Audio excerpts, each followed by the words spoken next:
Good morning, everybody. Eddie the Block here, the Relic Extractors. It's been about a month since I've been up to the Epic dump. Not by choice, just had a lot of things going on. Daughter getting off to college, and as a lot of you know, Chef Annie kind of put herself in a bender for a little bit, and she's still on the mend. It's the first chance I had to get out in a few weeks here. So got to stop and get some fuel in the truck here. Gas light's buzzing. Well, not buzzing, but it's blinking at me. And then we'll be on our way. It's about 5:45 right now. Staying dark a little bit longer in the morning. So I slept in a little bit longer than normal. So we'll get back at you when we get up to the dump. I'll catch you in a little while. Good morning, everybody. Eddie the Block here, the Relic Extractors. It's probably about 6:30, and hole hasn't been touched, which is a good thing, I guess. It's been about a month, like I said, since I've been up here. There's a lot of dead leaves on the ground. It's been a horrible summer as far as rain goes up around here. So we did get some storms the other day, and not, just like came down too hard, too fast. So I'm going to be concentrating on that right back there. I'll spin you around in a minute once I get going here, and we're just going to stay on the top half layer, like where I left off. I'm going to bring it across, and then we'll cut it down, and we'll go deeper from there. Stay tuned. All right, guys, so the first thing I'm going to do is I'm going to get this root out of here, and this whole section of behind this root fell down since I've been here. Looks to be like a Curtis Brother ketchup showing right there. I haven't even put my gloves on yet. And right there seems to be a little bromo sticking out. Let's see. Yep. So there you go. On the board without even breaking a sweat. So, like I said, we're going to be concentrating up on this this upper half. Obviously, we're all filled in. We've already dug way down in here. So this is all got to come basically right here where I'm standing, because there really isn't any place else to throw the dirt. And like this line right here is virgin ground. All this on top right here is all cast off from when the hole was originally being dug over there by this tree right here. So, a lot of brick and a lot of rock. We know there's a lot of stuff mixed in this layer, and blob tops not too far under the surface here. So there's something right there too that looks like it might be a milk. We'll get to that in a minute. Yeah, some stuff broke off. So we'll see what we get. All right, stay tuned. All right, well, before I did get the root out of the way. That was easy enough with the handsaw. Cut it off right there. Before I get into that, I was curious about this milk. Well, I was pretty sure it wasn't milk. Now, this is something that I haven't dug before, and it's something Hill, New Jersey. So that's still well, maybe I can get it out. Hold on, maybe it's loose enough. I'm gonna pull it out. Seems to be like a pint size. Anyway, it's a milk I haven't seen before. Obviously, digging in New York, and you get a New Jersey milk. But things traveled. Union Hill, New Jersey. Let's see what we got here. Get that dirt out of it. Metropolitan Dairy Company, Union Hill, New Jersey. I have to look that one up. It's got a little bruise right there on the heel. And it might have a crack above it right there. I'm not sure if that's a crack or if it's just whatever's inside. It looks like it might be a crack. But still, I'm going to research that. And see what the story is on that. Alright guys, stay tuned. Chipping away. Just underneath where that Curtis ketchup is. Knocked out this piece of metal with some scrunched up newspaper in it.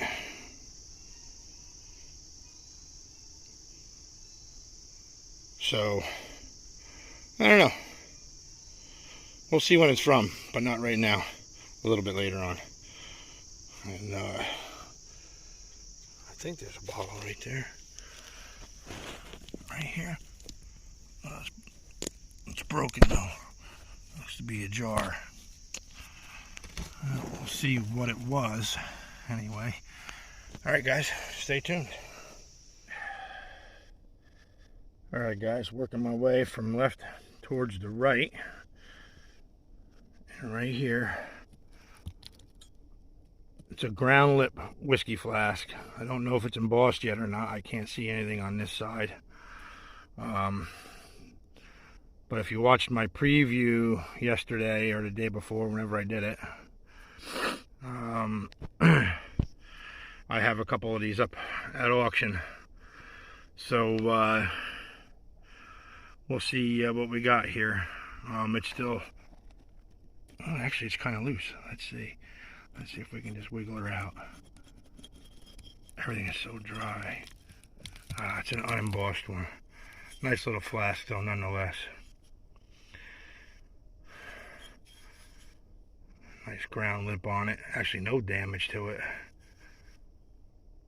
I might just take that anyway. That's cool. Alright. I was really hoping it would have been at least a United Wine and Trading Company out of New York, but not today. But we'll keep going. It's early. It's only about 7:30.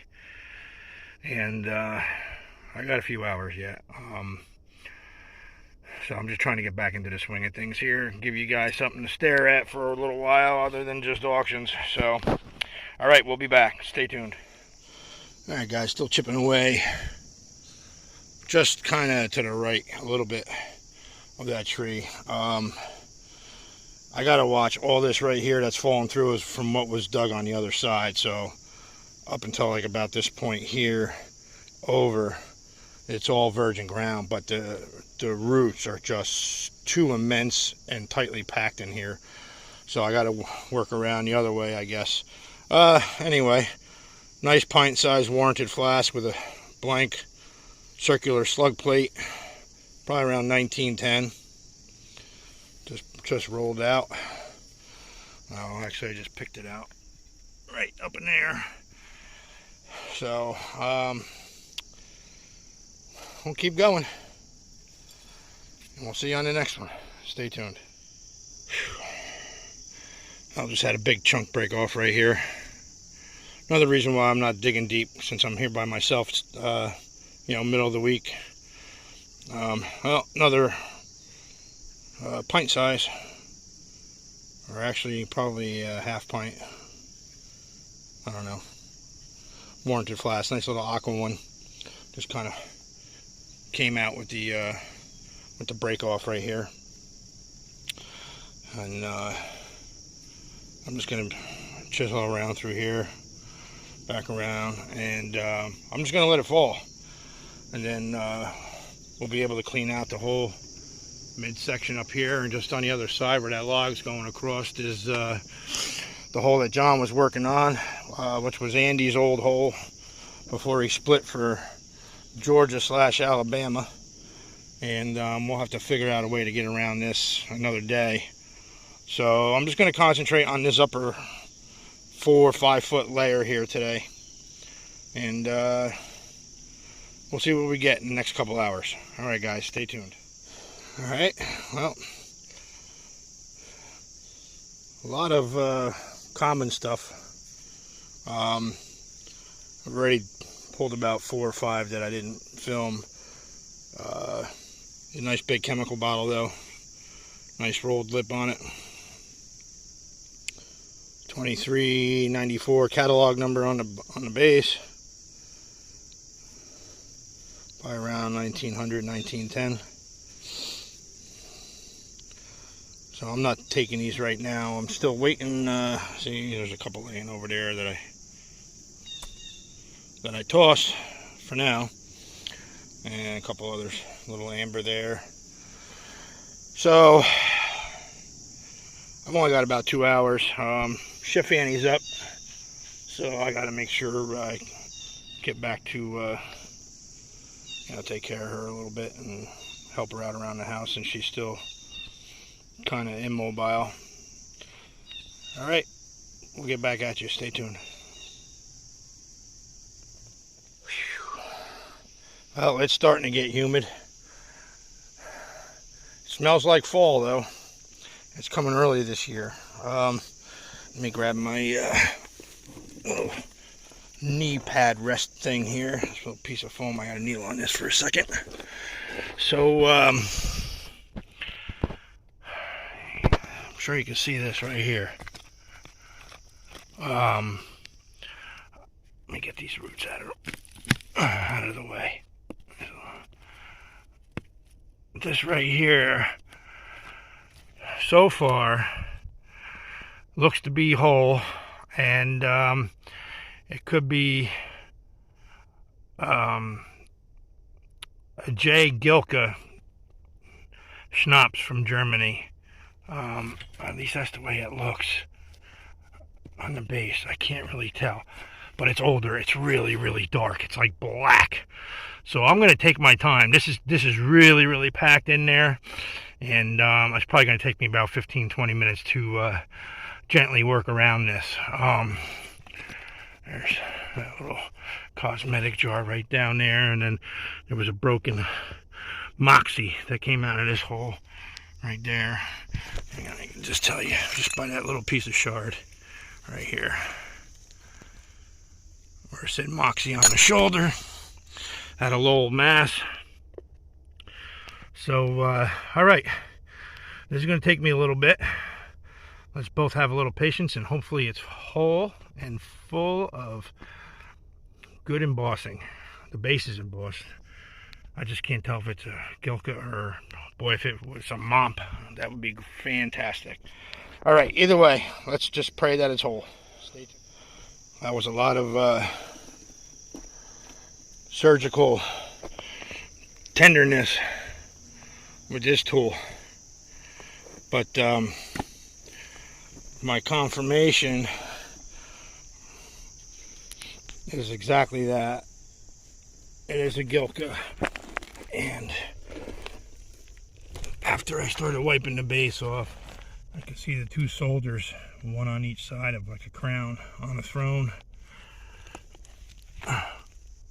And then here she is. Look at that. GILKA Berlin. This bottle, not to be sold.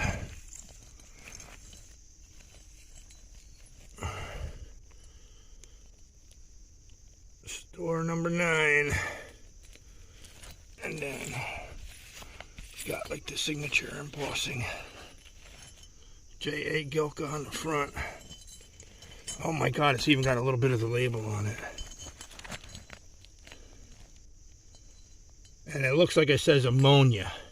Somebody repurposed that, of course. You can see the A-M-M-O-N.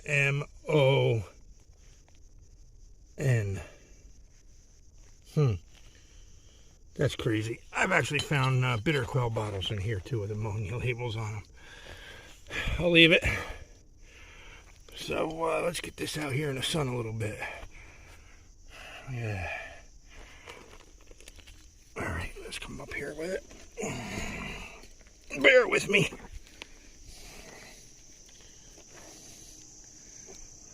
There you go. Look at that. Nice amber color. This is going to clean up real nice. Still got the cork in it.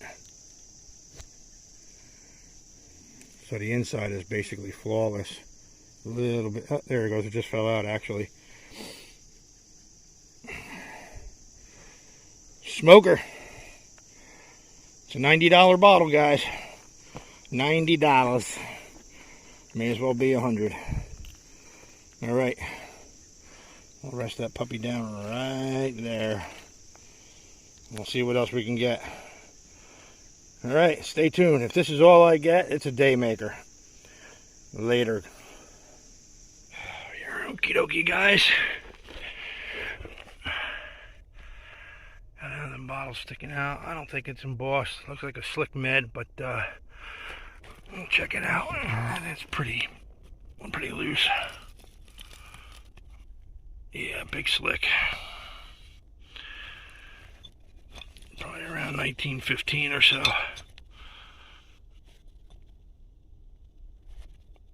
A little bit of label on it. You can see where it's squared off right there. Can't read it though. Diamond glass. That puts it right in the time period. 1905 to 1910, 15-ish. All right, we'll be back. Stay tuned. All right, guys, got a squatty fruit jar here in the hole. I don't know if it's the Atlas version with the patent date on the base. I did just pull, you can see the broken shards behind it over here to the left.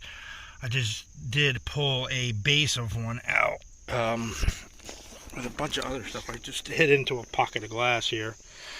Mostly, you know, pickle, slick beer, 3 shoe polishes, a little 3-in-1 oil. This would have been a nice one to give to Chef Annie had the handle not been broken on it. She likes the smalls. So I'm thinking it's this style Atlas jar with the patent date of it, November 26th of 1867. Another broken jar. So yeah, I hit a little pocket here. I'm still not going to be much longer, maybe 45 more minutes. And but if the glass keeps coming, then I keep digging for the most part. There might be something right here too. I think so. I don't know. It looks like it'd be enamelware or something. Well, we'll get to it when we get to it. Stay tuned. And that's really wedged in there. I tried pulling it out already, so I get it loose. We'll see what we got. Stay tuned. Alright guys, it's a SHRAM automatic sealer, like a vacuum seal jar. And I've got a couple of these. I don't think I have one that says St. Louis. SHRAM and St. Louis on the base. I have to look at the other ones I got at the house. We'll go from there. It looks like I had some paint or something in it, so we'll be letting this puppy soak for a little while, but nice little find nonetheless. And yeah, there's some cookie stuff on there, that's for sure. I don't see any damage on all though. I mean, the lip looks pretty good on it. Don't see any cracks. Alright, we'll get back at you on the next find. Stay tuned.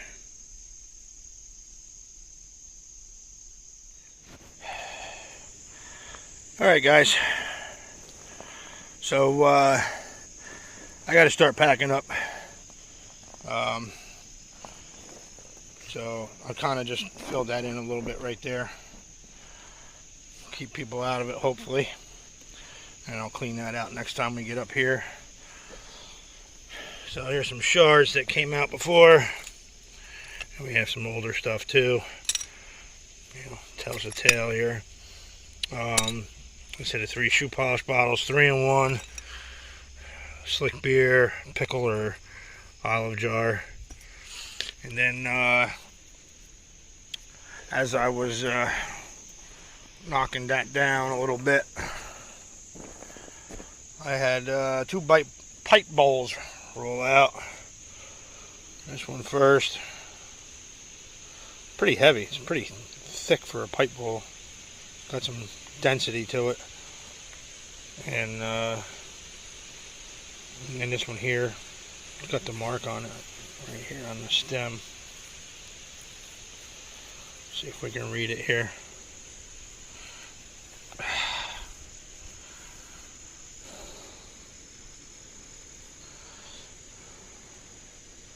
And it just says Germany. So I'm sure the other one was probably German made too. Seems to have the same form.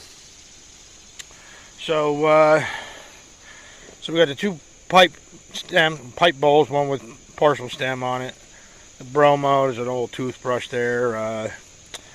That milk from Union Hill, New Jersey. I'll have to research. I'm going to bring it with me. It's got some damage to it, but I'll have to research it. There's that Big Lee and Perrins I dug last time. Someone was interested in it, so I'll bring it back. I can't remember who it was. And there's the SHRAM jar I'll be taking.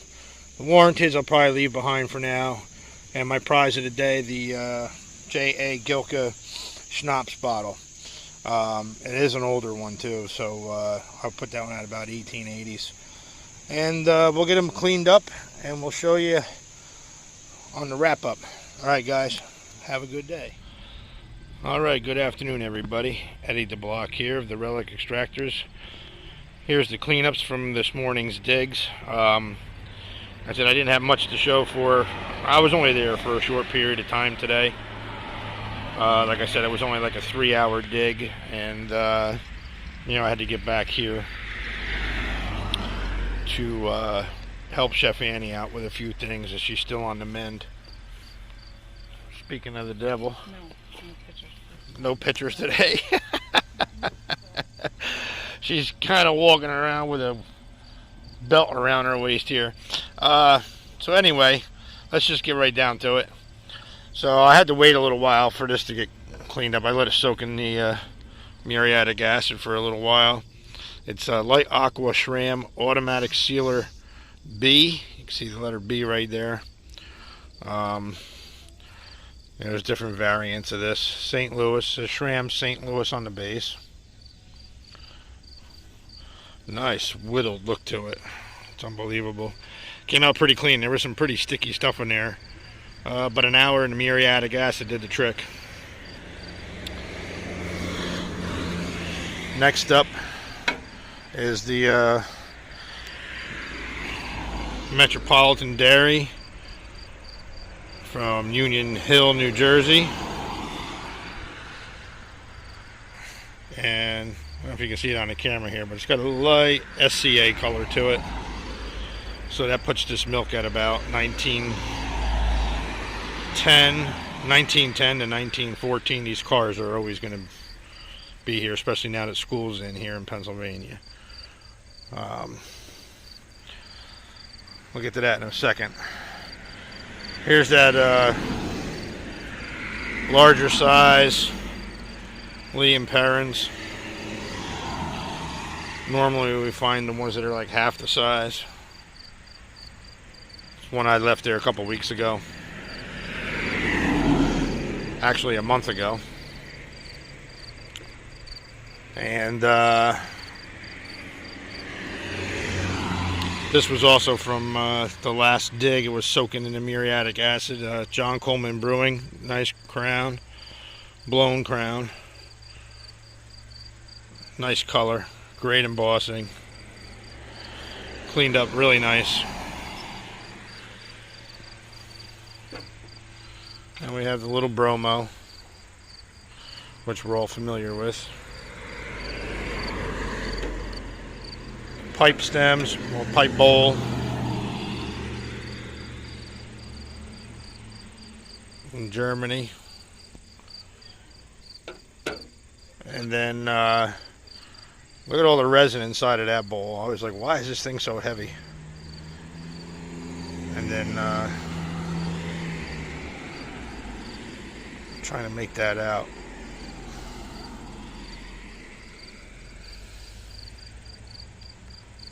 Still can't make it out even looking at it on a phone.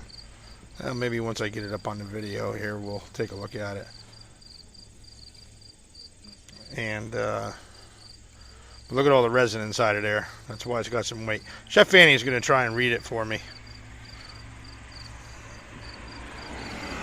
I don't think this one's got... Oh, this one's got it too. This one's got a different scene on it though. I didn't even notice that until now.